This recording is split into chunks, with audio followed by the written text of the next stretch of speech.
Hi, everyone, and thank you for checking out the Dancing Eyes Podcast, Episode 8. My name's Frankie Caputo, and this is a podcast where I talk to people with nystagmus about life for a while. We talk about some of the ups, the downs, the good things, the bad things, and everything in the middle.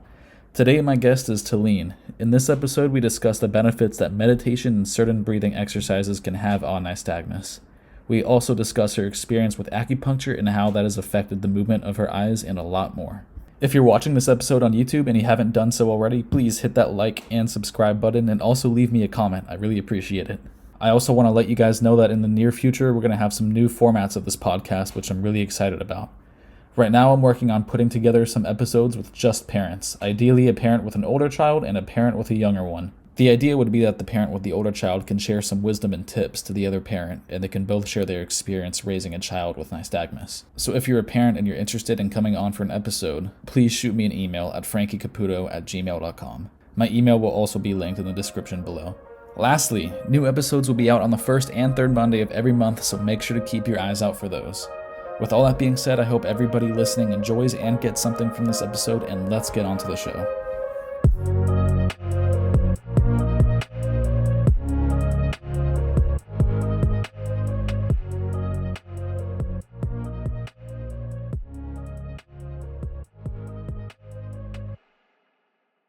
I pressed the button.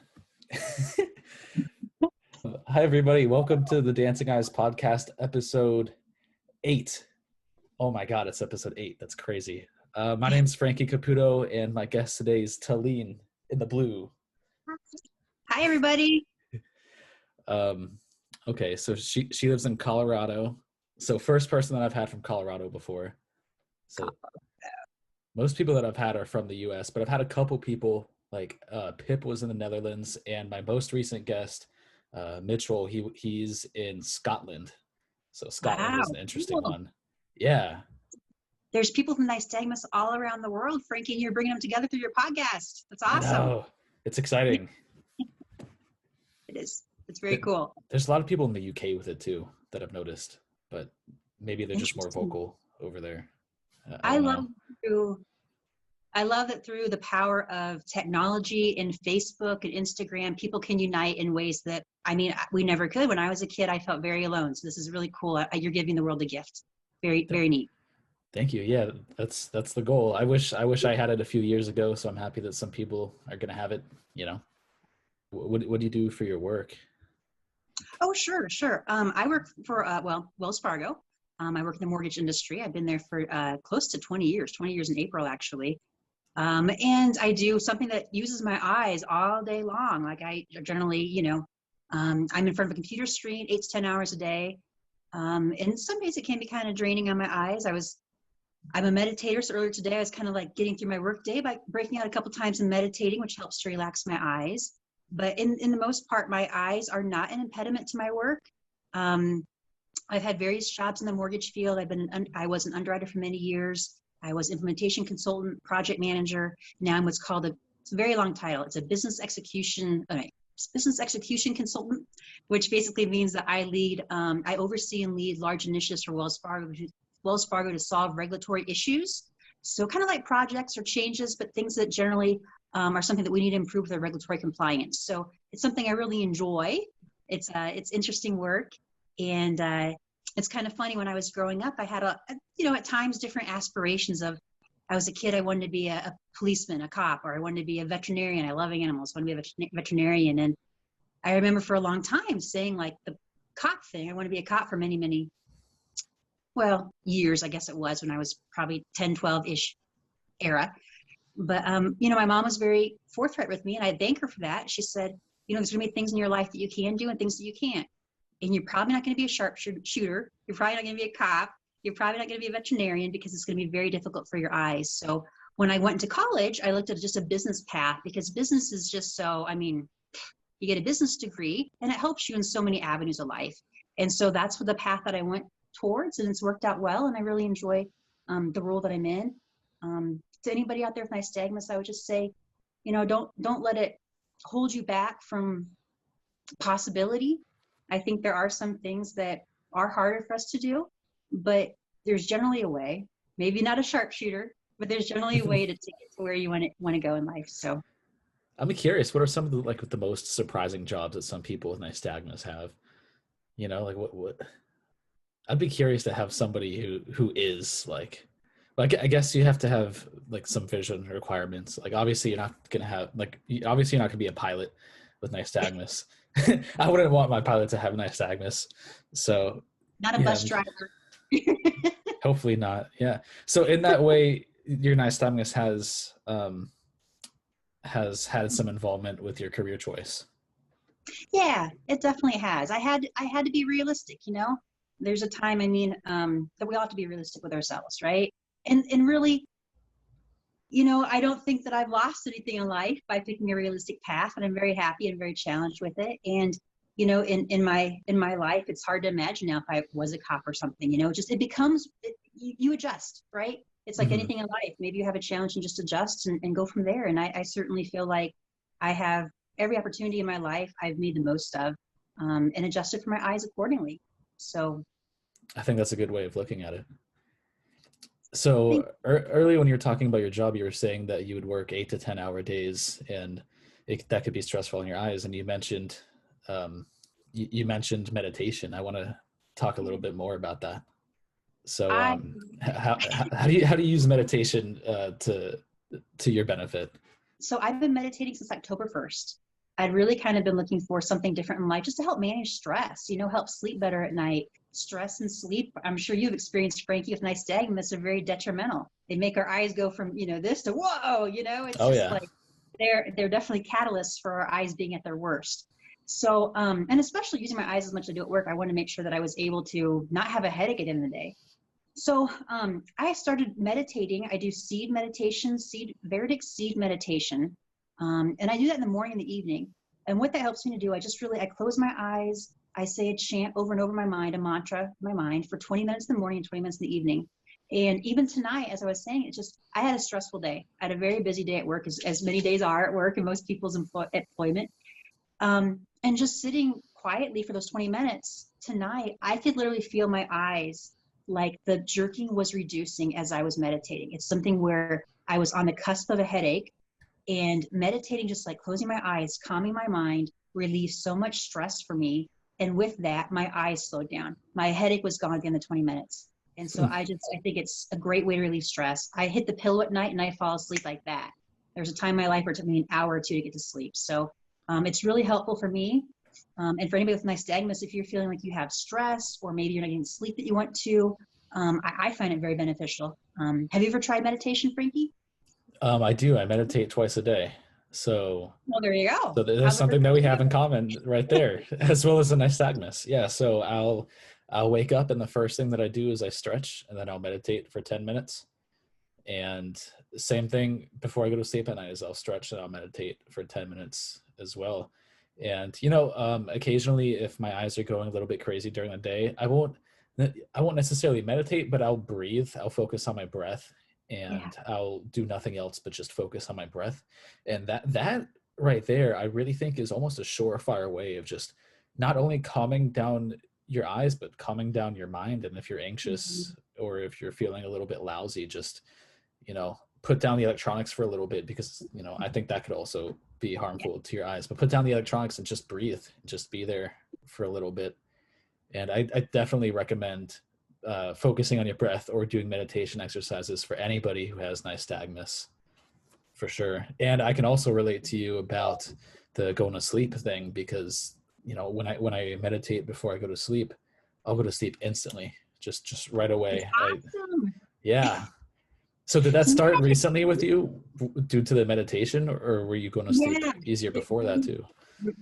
I was having a terrible time sleeping. Just a lot of life stress building up over time. I think we all have ebbs and flows of that throughout our life, and just really, yeah, I would just lay there, and you know, every thought in your mind comes to meet you at night everything else is quiet, right? So Hmm. all these, you know, hundreds of thousands of thoughts, honestly, crossing one's mind, just really, it's impactful to sleep. It's impactful to really resting our eyes, really resting our mind, which is part of our vision, obviously.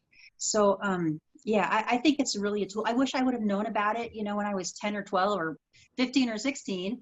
It's something where, you know, I'm learning about it now, and I can't say enough about it. I think the people at work that don't have nystagmus are sick of me bringing it up because I'll be like, oh, I'm really doing it today. I feel so much better.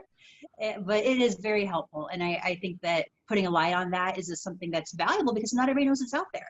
I didn't know when I started meditating, I didn't expect my nystagmus to feel any kind of relief, honestly. I didn't know that it would help me to the degree that it has. And I really cannot promote it enough. It's free. You can do it anywhere. Yeah. And it's better than like a medication in your body, whether it's Ambien or a blood pressure medication. All these things, I just feel like natural solutions are good. And I really feel like it's something worthwhile. So. Yeah. And another thing is you're always going to have the time for it too. I mean, who doesn't have 10 minutes in the day to sit down and do that? Like, it's available to anybody. And that's a good point too, Frankie. There's been times where, again, looking at a screen all day long, whether you're a kid working, in home now with the remote world that we're all living in, or whether you're somebody who's just on a computer every day, there's times that just in the middle of a day, I just have to like take 5 or 10 minutes and just allow myself, I close my eyes, rest my eyes. And whether it's stress or just I feel like a headache from my nystagmus jerkiness coming on, I just allow myself that 5-10 minutes calmness and mindfulness to really calm down. And again, I can feel if I'm on the start of a headache or I can really feel my eyes jerking, they calm down even in 5 or 10 minutes. So if it's something that people are interested in, give it a try. There's lots of forms of meditation out there. I really like seed meditation, but I can only say that after 3 months. I'm not an expert by any means. So either whatever works for people. The breathing exercises I have read are tremendously helpful, and I want to get to those as well, Frankie. So thank you for sharing it about that For sure. process. So seed meditation, is that SEED? Yes. Okay. Like planting a seed in one's mind. Yes. Oh, sweet. Okay. Do you have a specific YouTube channel that maybe anybody could check out? Ooh, I don't think I do. The kind of the founder of seed meditation, her name is Sarah McLean. She has a book out there. I don't have it right handy, but it's called Soul Centered by Sarah McLean. It's a really good book. It really walks you through the seed meditation process. Sarah was a student for many years of Deepak Chopra. I'm probably slaughtering the name, but she is very versed in different meditation styles. And seed meditation is really for somebody who is active, who doesn't have a lot of time to sit and do mantras and really get deep into it, yet still needs the same benefit in their daily life. So Okay. Nice bridge. So is there anything else that you would do to decrease the movement in your eyes? Like what else helps you out there? Well, the other thing that I do that I found helpful over the years is exercise. Again, exercise is a huge mitigator of stress. And again, with our eyes, they're impacted by stress. I know mine are. On days when I'm stressed, they're going a lot faster. So I try to get out and run 3 to 4 times a week and just find ways to be mindful in the moment. So I love to hike. I love to get out in nature. I find that always something that grounds myself and kind of helps reset myself. And again, reduces my stress. So we're all different. Whether you want to hop on your bike and go for a 5-mile bike ride or around the block or whatever works for you, just sometimes sitting outside in nature, I find to really reduce my stress and just taking time and recognizing acknowledging when I feel tired, taking a break away. So how about you? What do I do to help? The breathing stuff helps a lot. Another thing that I do is, going for a walk, just being out in nature 100% will help me out a lot. I really find a lot of negative things could come to your life from abundance of technology and being on the computer too much.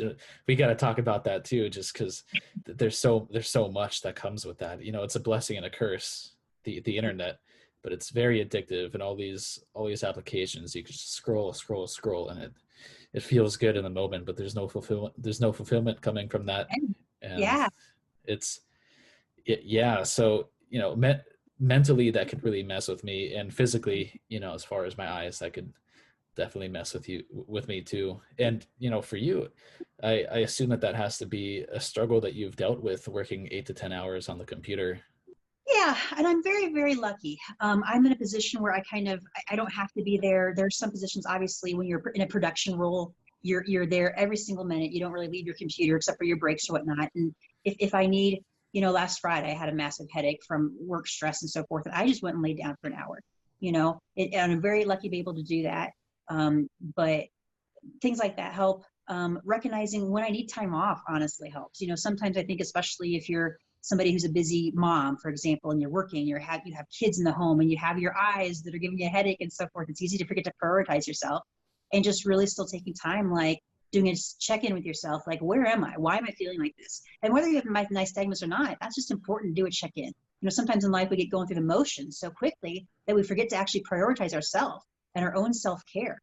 And whoever you are, just taking time for whatever connects you to your soul, whatever connects you to something bigger beyond, you know, work, is so important to do. And just, I find that helps me manage the stress, which in turn helps me manage my eyes better. Yeah. So essentially just taking a step back from the Yeah. daily flow of life and just, taking a step back, taking a few breaths and Breathe. just breathe. Yeah. Yeah. Like the Pink Floyd song. It's a great Yeah. song. Yeah. A few years, I tried one other thing a few years ago, which was something I thought about for a long time, Frankie, which was acupuncture. Acupuncture is also extremely helpful for stress and eyes. So in my case, I had really been encouraging my husband for years to go and get acupuncture because modern medicine wasn't helping him as far as like his aches and pains and so forth. So he went and started acupuncture and felt really good results around it immediately. And so I thought, I'll look into it and see. I really don't have any aches or pains at this point in my life, but can it help my eyes? My one thing that's kind of always a problem. And I say it's a problem, Frankie, but I've worked around it so much. At the end of the day, it's still something I wish I didn't have. I wish I could see perfectly. My husband has 20/20 vision. He can see things that I can't even see. He'll point things out to me and I'm like, huh? Yeah. What? Same. But I don't know what I'm missing, right? So it's like, I know what I know. But I really started acupuncture with the thought in my mind of, what else is there? Is there something that can help me to be able to see a license plate, for example, a house number, for example? We have eagles in our backyard. My husband points out the eagles, but I can't see them. So just things like that. So I started acupuncture. I did acupuncture for about 10 months. I did notice almost an immediate benefit to it in that everything was crisper, if that makes sense, just more bold. On a license plate, for example, I'd come out of the acupuncture session and just the license plate letters were just right in my face, just as bold as they could be. Really? Yeah. And so that was a really huge benefit. And I could also take recordings of my eyes, both before the acupuncture and after the acupuncture. And I saw very significant reduction in the eye jerking. So I was very excited about this to start, as you can imagine, right? I'm seeing my eyes jerking less, just the acupuncturist, which if you ever go to acupuncturist out there, anybody, make sure you go into a licensed and certified acupuncturist. Very important. And also in certain states, sometimes insurance covers acupuncture, sometimes it doesn't. That all depends on how the legislature of that state deems acupuncture. Some states view it as kind of like a cosmetic surgery equivalent. Like I was in Iowa when I did acupuncture. Iowa views it as a non-medical procedure. Whereas now I live in Colorado. Colorado, in fact, does cover it as a viewed medical procedure. So something to think about if you're looking at that option. But for me, acupuncture was something I was paying for out of pocket. It ran about $100 per session. And I really wasn't seeing the improvement long-term that I was hoping for. So although my eyes, the jerking had reduced dramatically after the session, and that they said it would hold longer the more sessions we did, I didn't find that to be the case to the degree I needed it to be to justify the expense. So I might get acupuncture on Monday morning that might hold until Monday night, but then by Tuesday, my eyes would be jerking again. So I never got it to hold as long as I wanted to for the cost that I was paying. I'm curious how long you would need the benefits to last for you to consider it to be worth it. Well, as I was told, everybody is different, right? Which I can't argue with that. Maybe you would have had more benefits than I would or vice versa. There's no perfect thing. After talking with my eye doctor, which I'm very, very lucky, I have a great eye doctor at University of Iowa Hospitals and Clinics who's a specialist in nystagmus. But, he said he's seen no definitive proof that acupuncture does help long-term. I do think, going back to our earlier comments, kind of like similar to meditation, with acupuncture, it reduces your stress. It helps you sleep. It reduces inflammation. There were times in the acupuncture table, I would just fall asleep. I was so calm. And you have a bunch of needles in you, but you're just so relaxed. And by the way, the needles do not hurt. They're like little, almost cat hairs, just very, very little things. But I definitely felt like it was relaxing. It helped me sleep again. But, and I can only speak to my experience. If other people have a different experience, I'd sure love to hear about it. Maybe on a podcast one day, Frankie. Yeah, for sure. You're the first person that I've spoken to that's brought up the acupuncture And I've heard about the acupuncture before. Back when I was in high school, my mom had brought it up to me because she had read something about it, and I actually got these little things off of Amazon, I believe. There are these little pads that you glued onto your veins, and they would have like little dots on them, and they're supposed to be like a very mild form of acupuncture. And I would wear them to school in hopes that they would help me out. And I never actually noticed a benefit from them, but I did that for maybe a month or so. And I would put them throughout, like on my, just, the veins. I probably did it wrong. I had no idea what I was doing, but I was hoping for some type of result. I love that as a teenager, you were so industrious. You're thinking outside the box. You're like, I'm going to do this and commit to it all day long. Oh, That's it was pretty my mom. badass, Frankie. It was all props to my mom. It was not my idea. She brought it up to me. I said, "Well, I'll do almost anything to try to get these eyes to calm down."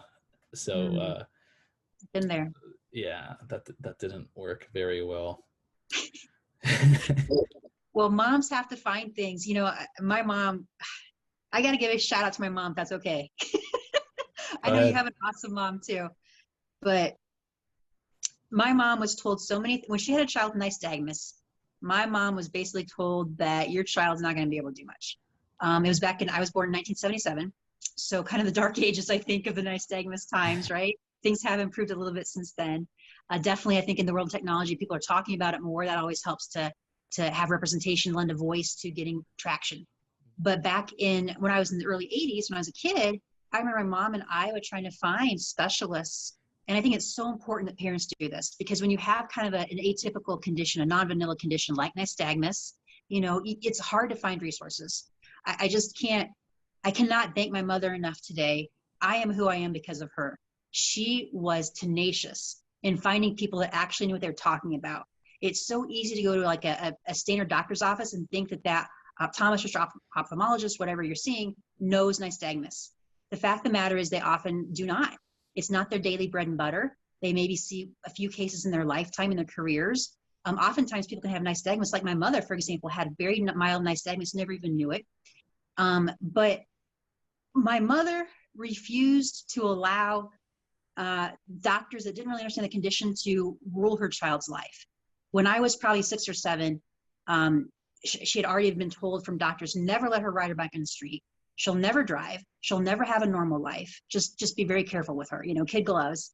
And we were outside taking clothes off the clothesline one day at night, actually. It was full night. And I was able to see, as a small child, ants crawling on the clothesline, the very top of the clothesline. You maybe, I don't know, 3 feet tall, and I'm seeing way up here. And my mother's like, okay, she can see stuff. She's not like, she's not completely, beyond normal activity.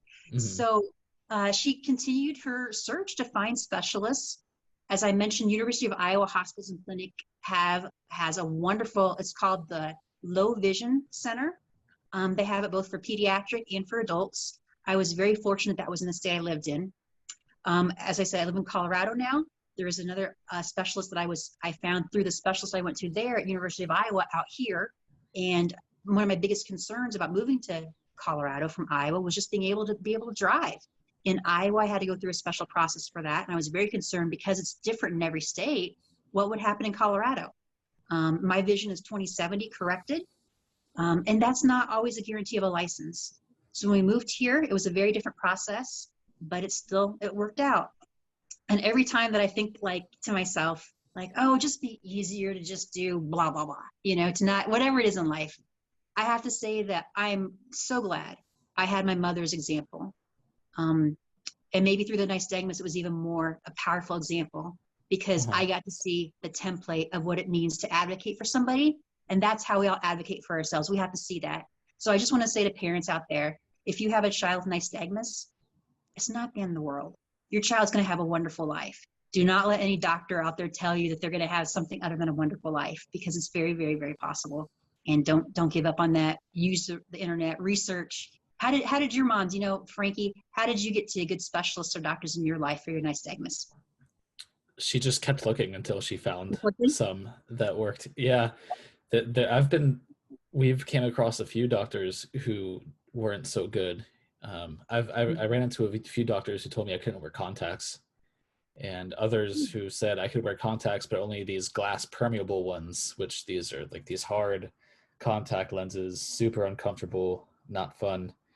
And Mm. so that's definitely one of the surprises that has come to me from this podcast is all of my guests who are wearing contacts, but they're soft contacts. So now like I'm very curious about that. But yeah, my mom has done, like I say almost every time I talk about her, but she's done great when it comes to bringing me up, especially with the nystagmus. And she's never told me that I was different than anybody else. If I wanted to play football, she let me play football. If I wanted to play any sport, she let me play any sports. I think it's just one of those things, are your limits are where you set them. And there's some things that are out of control. Like we said earlier, like I'm not going to be a pilot. Yeah, I'm fine with that. But a lot of things are really achievable regardless of the nystagmus. And I also think driving is kind of a good example with that too, because there's a lot of people who drive with nystagmus, but there's a lot of people who don't drive. And for Yeah. me, I'm one of those people who don't drive, but I do have a license. And I think if I actually driving's kind of a tough subject because like I'm scared that maybe I'll hit somebody due to my vision, or like there's something that I just didn't see and then it could cause an accident. So maybe driving wasn't the best example of, where to set your, about how limitations can affect you. But yeah, it is really, nystagmus really is one of those things about like, don't set your limitations too low, keep the roof high. And I think that's an obligation that the parent has, is you know let your kid shoot for the stars, really. How do you feel I, about that? I totally agree. And I think that our parents are a template for how we view the world, how we view ourselves, Hmm. especially under that 10-year-old range. So even though, like in the example I gave earlier, my mom was realistic in telling me, you're probably not going to be a cop, but there's so many things you can be, So it's like, I think um, managing that is such an important role of a parent. And just, I can't reiterate enough how important it is. A child with nystagmus, you're going to have a bumpier ride, probably the most. I know I did. But the resiliency that a child can have from having a condition like nystagmus is actually huge. I'm kind of glad I have it. Like I would still probably get rid of it if I could, but I'm still kind of glad I have it. In that, um, it's taught me just to fend for myself and to be resilient. And if I can't get something done the first way, I'll find a way to get it done some other way. Especially with like technology now. There's very few things that I can't do. I remember driving across the country when I was in college. I was like 19, 20 years old. I had a big map driving from Iowa to Florida, like 24 hours straight driving. And I was like, damn it, I'm going to force myself to get out there and live life and drive this country. I love road trips. And I did it by myself. And it was really, driving Georgia, I know you're in Georgia, driving the 6-lane interstate there around Marietta and Atlanta, Georgia was always kind of like a white knuckle moment, right? But it was good for me. To your point, my depth perception is not great compared to other people. However, I know that. And I can mitigate that risk by just taking a little extra caution and care to leave a bigger gap between myself and the next person. And that's something I do subconsciously. I was actually talking with my husband the other day about what he thought about my driving. And my husband with 20/20 vision is like, I don't like you driving. But he knows why I'm driving that way. Well, at a slowdown, maybe a red light's coming, it's gone yellow, red. I'm slowing down before he would want to slow down, but I'm slowing down because I want to make sure to leave lots of room between me and the next car. For I'm sure. not driving like an 80-year-old grandma, but I'm just being cognizant of things I know are a little bit more sensitive for me, And again, thinking too about, am I having a really stressful day or my eyes are jerking? There's some deviation each day, and just being cognizant of that. And having driven now for, oh gosh, dating myself, close to 30 years, I've had one accident as the result of driver distraction. Never have I had another accident. It was very unique situation involving my dog peeing in my brand new car. So Oh it's God. it was very unique. I gotta say that's a very inspiring story that you were saying about when you were 19 and you were driving across the country from Iowa to Florida. That's No, especially inspiring to me just because I'm not really driving right now, and I love road trips. I love going on them, and I've always really wanted to do that, and I haven't really given myself the opportunity because, like I said earlier, I kind of put my I lowered the ceiling for myself, and I don't feel like I've given myself enough benefit of the doubt. Like I don't think that I've, so I think that that's something that I definitely want to get back to doing, is driving. Because I've spoken to so many of you guys who drive now, and for you, for example, you're seeing 2070, and honestly, I think I'm seeing a little bit better than that. So, I mean, if you're driving with 2070, I feel like I should be able to drive with 2060. I would hope. It's practice, and I think so many times too, and we're all different, right? But we all believe the narrative we tell ourselves. We all believe that what our parents tell us. We all believe what the doctors tell us to some degree, right? So, but again, science doesn't know everything. I could see ants crawling on a clothesline when my mother could not. I've seen things, there's some other day that I was able to see that my husband could not. Just so different things, vision's not, it's so much more than just looking at letters on an eye chart at the Department of Motor Vehicles, right? Yeah. That's like, I can see an object. I can see something coming towards me. Can I always make out what it is, or what, like a person's face? I can't always make that out, but I can see that. I can see something in the road. There's been times before, like I see like maybe a black trash bag on the road, all, bunched up. And like from a distance, I'm like, is that a trash bag, or could that be like a black dog? Is that an animal? And so I just have more caution, right? I slow down a little bit more and make sure what am I dealing with here. And so things like that, I think with Nystagmus, we're constantly making accommodations for ourselves and our minds anyway. I mean, think back to when you're in school, just different things that we do to get through our lives that we forget about.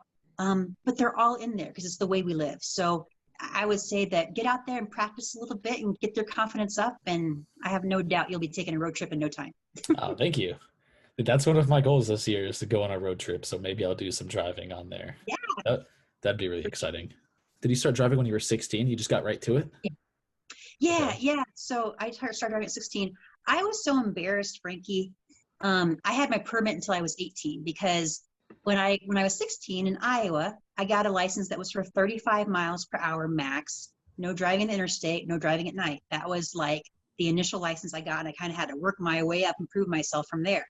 So when I got that license, going to driver's ed with my peers, who school was challenging for me.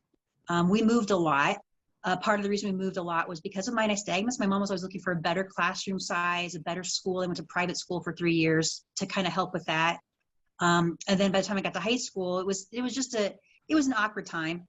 But I didn't want to let the other kids know how awkward I felt, right? So I'm just like, I'm going to skip driver's ed altogether and not let them know about my condition, because anything when you're younger that's different, it feels so exclusive to let others know that there's something different about you. Even though we're all different, I've never maybe met a perfect human being, perfect mentally, perfect physically, perfect eyes. I've never met somebody perfect in all categories, right? But it's just something where I felt very different. And so I didn't actually go through driver's ed. I just got my license at 18 to save kind of at the time I felt embarrassment for having an eye condition. I don't feel that now. Mm-hmm. I wish in hindsight I would have just said to everybody in driver's ed and been like, hey guys, I got the bad eye, so I'll drive the streets, but I didn't have that confidence then. And I wish I would have taken it. Did you take driver's ed, Frankie? No, I did not. You did not do driver's ed. Why didn't you do it? Same thing? That was never even an option for me. I mean, maybe it was. I don't remember seeing that on the sheets at school. Maybe it was. Maybe if it was there, I would have taken it. I don't know. I never saw it.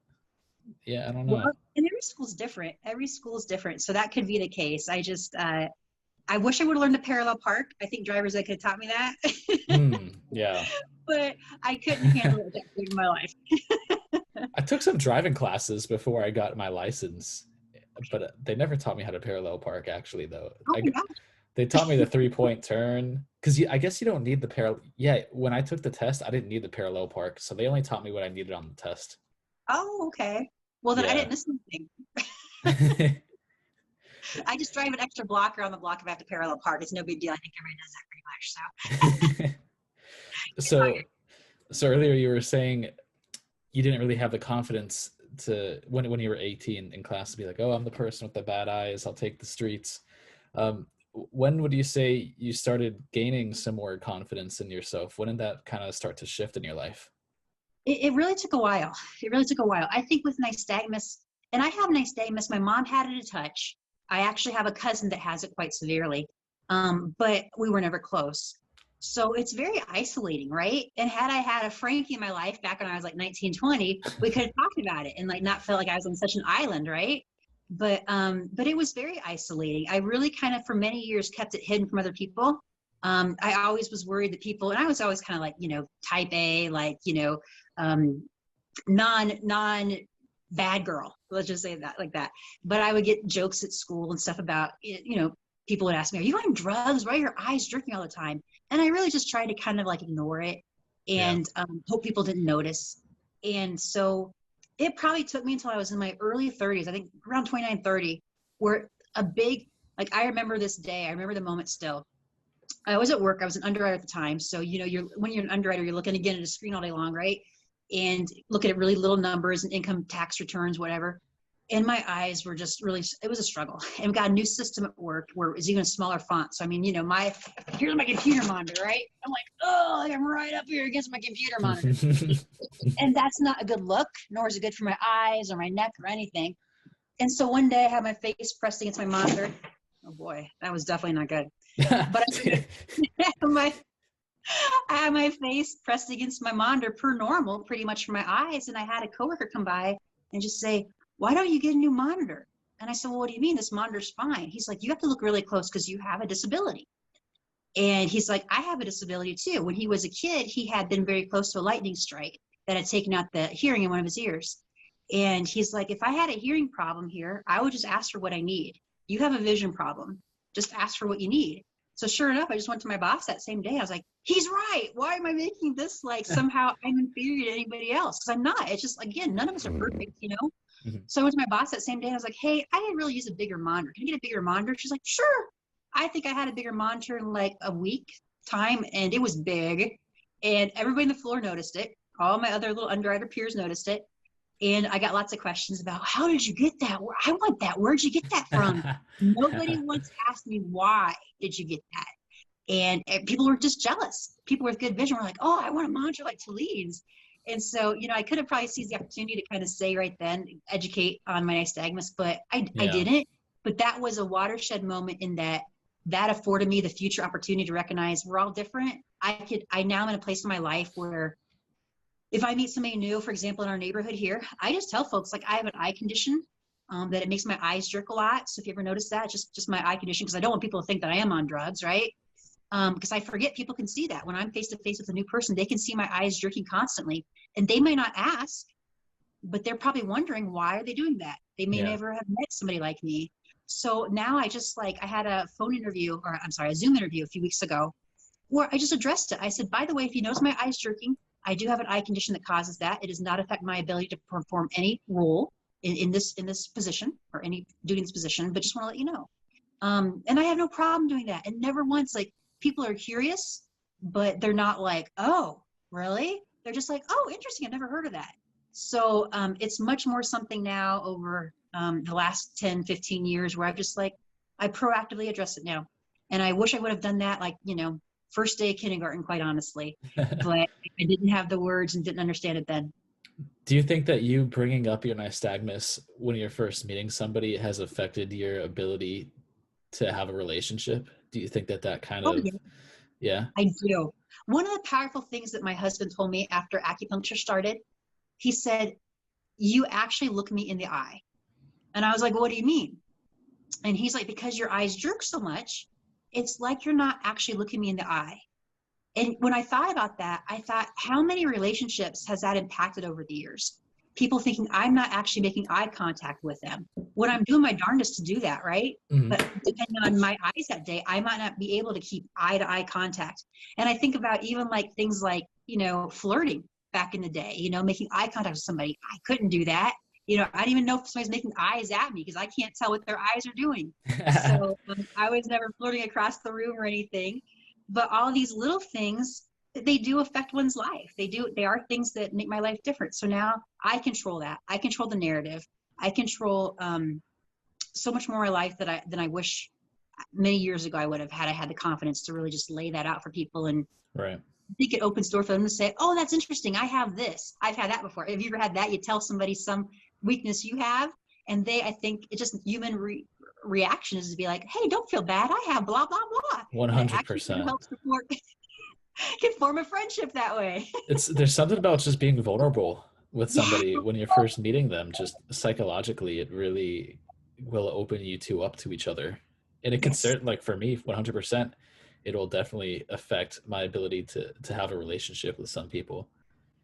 So, Yeah. my best friend George, I think I've said this on the podcast before, but my pretty much my first interaction with him was him saying, "Dude, what the hell are your eyes doing? Like, can you make that stop, please?" You I just was, call them a spade, huh? I was like, it's just something I was born with. They do it, and I can't control it. And he was just fine with that. And then that was it. And There you go. yeah, I think for a lot of people, they're curious, but people are afraid to ask things. 100%. So just really remembering to tell people like what's happening. And I think too, like in my relationship with my husband, it's actually kind of a nice thing. I feel like he has hearing problems, hearing challenges, and I have eye challenges. So it's at first it was something where like I didn't want him to know the things I couldn't see. I still felt a little bit like, oh, I don't want him to know, but now I it's do just that. like I do that. 100%. it's vulnerability is scary sometimes, right? But like the other day, like I was saying, we had an eagle up in the tree. He's able to point to the eagle. I get the binoculars out or the telescope, and then I can partake as well in what he's able to see with his naked eye. So I'm very, very grateful. And I don't feel like it's a weakness. I do feel like nystagmus is a disability. I've thought a lot about that just because I have to make special accommodations in life to do what I want to do a lot of times. But I do it at the point where it's just natural for me. I go to a restaurant, I can't read the menu. I take a picture of my camera and I blow it up. Those are all things I just do to accommodate what I need in life. But I definitely think from a relationship aspect, I wish I would have been more forthcoming earlier in life. I think it has been something where people probably didn't know what to make of it sometimes. Do you So think yeah. that guy who brought that to your attention in the office, did you make him aware how much that has affected your life? We talked about it after. I think I remember turning all red after that. Like you're just like, well, yeah, duh. It's kind of one of those Delightful. dumb moments, right? I made it all about myself for so long, thinking like I somehow have this affliction that and he just brought me out of it like that. This is how I think we all help each other as human beings, right? He's like, I have something that's not perfect about me. I'm not ashamed of it. Not something I asked for. Not something I choose. I just have it, and that's not my fault. I'm gonna same way with me now. It's like if I need something special, then I'm just gonna go ahead and get it for myself, or ask for it, or make it happen. Because at the end of the day, we all have to be our own advocates. If you've hopefully had a good parent advocating you for the first 18 years, but after that, you have to advocate for yourself. And no matter what your impediments are in life, you have to be able to do that. For sure. So like you mentioned, you do consider it to be a disability. What would have to happen for it to not be classified as a disability for you? If it really had no impact on my life whatsoever, I would not consider it a disability. So the biggest thing for me is, I think, the driving piece. Right now in Colorado, I'm able to drive. I have a 5-year license here. If that were to change, if they would change their requirements, or right now, basically, I'm able to do that off a driver's, doctor's saying that her vision is stable and sufficient to drive at all speeds, day and night, all that kind of stuff. And he said that's good for 5 years. Now, if, for example, something happened, I couldn't drive in the future, the state changed their laws or whatnot, that would mean I would have to change my whole life and move to some place that has, probably a major city, that has good public transportation. And anything where I'm going to have to change my life to that degree, I consider a disability. Mm-hmm. I also consider the fact that it does impede things. We laugh and joke about, would I really want to be a cop anyway? I don't know that was my career path, but it was something that was not available to me because of this thing with my eyes, and I've struggled a lot thinking about, I wouldn't have a few weeks ago said it's a disability because it's not the way I look at it. But when I really sat down and read the description of a disability and really got honest with myself, I think it is a disability. I'm very grateful it's not. I don't have worse vision. I know I could have worse vision with nystagmus. But I think I go back to when I was in 3rd grade, my mother and I took a Greyhound bus trip from Des Moines, Iowa to Clearwater, Florida. So that 24-hour car ride that I made as a teen or a young college person, we did on the Greyhound bus circuit. We did it that way because we were on a budget and I was considered legally blind. And when you're legally blind, at least back in 1985, you could ride the Greyhound for free. And so I remember that very much being this thing in my mind where I was like, but I'm not blind, Mom. I'm not. Why should I get special treatment? And she's like, well, technically you are. And sometimes it works out good for us. But I kind of went back to that moment in my mind too. It's like, I don't like to view it that way, but it is a disability to some degree when I really put it down to brass tacks. Okay. How do you feel about it, Frankie? Do you feel as a disability or just something that you accommodate? Probably more of the second one. It was more of a disability to me when I was more insecure about it and not so confident in myself. And that certainly changed for me a little bit over the last few years. I think the only thing, honestly, that it stopped me from doing, that I allow it to stop me from doing, if I'm being honest, is the driving thing. Anything else, I still read whatever I want to read. Maybe I have to hold things a little close to me, but that's more of like an accommodation. Like, it's not like it stops me from reading. If I were to try to think of other things, the only other thing that really bothers me is it's hard for me to go to, let's say, a sporting event. So if I want to go to a football game, I can't see anything. I could look at the big screen, but it's not as fun. I might as well just look at it on the TV if I'm going to look at it on the big screen. I could also take some binoculars with me, but that's like aesthetically, I don't know, like that's not a good look either. So, I don't know that I consider it to be a disability for myself, but I also think the difference in our responses is just what we classify to be a disability. Yeah. So for you, a disability is just, from what I'm taking, is just something that affects your life, that affects your life in a way that some things will be a little more difficult, or which I don't know if that's how, for me personally, how I would classify a disability. Like, for me, a disability is like, it's going to stop me from doing some things. Like, maybe I can't read. I feel like if I couldn't read, that would be a disability. So I'll give you another example. With my eyes and driving, I don't like to drive at night. I can drive at night legally, but I don't like to. It doesn't make me feel like I am at my best in the driver's seat. So I honestly, without my husband, I probably wouldn't drive anywhere at night. That would be scary for me, because in an emergency situation, I guess I could.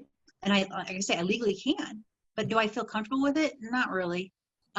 So there again, I feel like that is something where it precludes me from doing certain things in my life.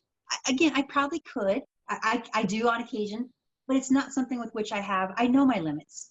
If I had to go and an emergency situation came up, I had to drive to Denver 2 hours away or an hour away, it'd be very difficult for me. And I have to be honest with myself. That's a disability in my eyes. For sure. I get that. I see your perspective on that. So we spoke about this a little bit in the pre-interview. The difference between nystagmus in a male and nystagmus in a female. What's your perspective on that? How can those differ? Well, I've often thought about that. So I want to hear, I can tell a woman's perspective, but you have to join me for the man's perspective, because let's do it. Well, I just was even thinking about, I commented earlier on making eye contact across a crowded room or something, things that I take for granted that I don't do are actually a big part of life for many people. And a big part of that is like when you're a man, driving to a date, picking somebody up, having the role of kind of like seeing the things, or being the leader for maybe the partner in the relationship, right? That's what my husband does for me. Mm-hmm. And so I was thinking back over the years about just, and girls can be very challenging too, like growing up. But I think that the way that girls maybe bully or view a weakness in another girl is a little more catty, a little more cliquey, a little more like gossipy. And I just was kind of thinking about, if I was a man with nystagmus, how would that have shaped me? Because even though that was hard, it's no fun to kind of feel like people are talking about you behind your back or making fun of you for something you can't control or whatnot. There was a time in my life, I think it was 3rd and 4th grade, I had large print books. There was a lady that came to school and was trying to, be helpful for students that had disabilities. And she's like, we can get you all your books in large print. Would you like that? And I'm like, yeah, that'd be great. I didn't realize that when I got the large print books, they would literally take over my whole desk as a 3rd grader. Like, they would cover my whole desk.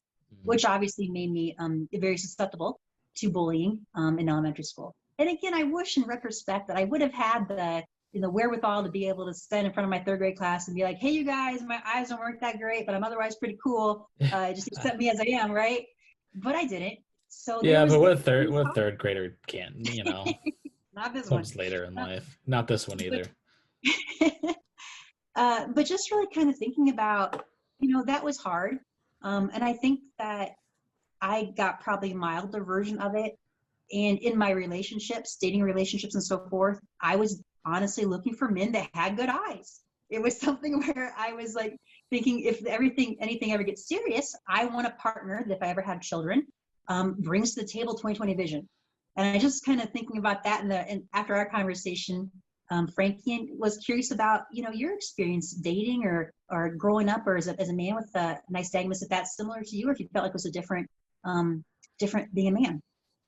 Yeah, so as far as the dating goes, I think it's really just a learning experience. I think it coincides with kind of bringing up the elephant in the room. So the first date that I went on with a girl, I didn't tell her about the eyes until we were on the date, and I only brought it up because they started going crazy. So they started going crazy, and I was like, oh shit. I was just saying, oh shit, she's gonna have no idea what's going on here, and I'm gonna have to explain this. And sure enough, the explanation was pretty awkward, or at least from my perspective. I was pretty uncomfortable explaining it to her, but she made me feel comfortable about it. She said, oh, it's fine, like my hair doesn't do things that I want it to do sometimes. So that was a pretty good response, actually, by the way. So It's almost the same as eyes. Hair and eyes are like pretty much the same in my book. So yeah, I really think being open about it is important. And if they don't want to date you because of the eyes, and you guys weren't, meant for each other anyway, is the way I look at it. So yeah, from that experience on, I mention it anytime before I go on a date with somebody or before I see a girl, and especially if it's online, because if it's online, I just feel like it's something that should be brought up before I go out. And in terms of being the man and kind of being the leader in situations like that, that's something that has been difficult for me, for sure. Like not being able to pick the girl up, or having to do an Uber. Like for my first date, I had to I pretty much Ubered over to her house, and we both took the Uber over to wherever we were going, and it was fine. Like it worked out fine. But I told her that I was Ubering because I didn't have a car. I didn't tell her that I was Ubering because my vision was poor. So it was just, that's actually just not even advice, but I think it's funny me giving relationship advice, but it's really more of relationship advice is just kind of Honesty. open book. Yeah, honesty. Yeah. But I think there is pressure more on men to be like, I don't know. I see it with my husband a little bit. I said, sure, but he has a little bit of hearing loss. There's, I think, just a social pressure in our society that men are supposed to be kind of perfect physically, right? You're not supposed to have like, going back to our hunting and gathering days, like a visual challenge is I think still something exists in society where that's a little bit harder for men. You think even about like the military draft. I remember watching a movie back when a man couldn't be drafted because he had, I think, flat feet or something. And I was watching it thinking about, now I wonder if a man could probably be drafted in the military back in World War II for nystagmus, and how that must have felt, because here's all your comrades, they're all fighting a war that you want to be fighting, but you can't because of your eyes. And I was just thinking about it in the context of how does that feel? Do you feel like, So honestly, sorry to interrupt you there. No, go ahead. That was actually a positive thing for me because I can't be drafted, and I like that. If I'm being totally honest, I'm pretty stoked about that. Yeah, I'm okay with that. I think to me that's more of a positive than it is a negative. Yeah. But in terms of socially being the man and doing that has definitely affected me, and I've definitely been insecure about that. Not even that long ago, like just